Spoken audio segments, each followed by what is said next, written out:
வாழ்க்கையை கொண்டாடி ஜெயிக்கணும்னா ரெண்டு விஷயம். ஒன்று மௌனம், இன்னொன்று சிரிப்பு. நீங்கள் ரெண்டையும் ஃபாலோ பண்ணி பாருங்களேன்.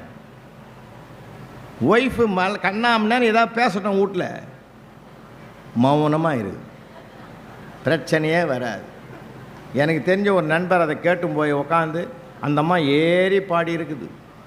என்ன திருப்பதியில் கேட்டாங்க, திருச்செந்தூரில் கேட்டாங்க, பழனியில் கேட்டாங்க, திருப்பதியில் கேட்டாங்க, எல்லாம் மொட்டடிக்கிற ஊராக சொல்லுது.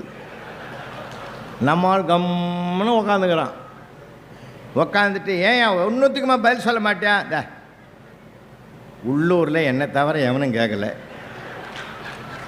கேட்காதவன்லாம் உனக்கு பெருமையாக தெரியுது, கேட்குற நான் உனக்கு சிறுமையாக தெரியுதுன்னா போயா, நீ இப்படி தான் பேசுவேன். சமாதானமாயிடுறாங்கல்ல சார். நான் என்ன கேட்குறேன், எல்லாத்துக்குமே எதிர்ப்புக்கு எதிர்ப்பு தெரிவித்தால் தான் பிரச்சனை அதிகமாகும். சில நேரம்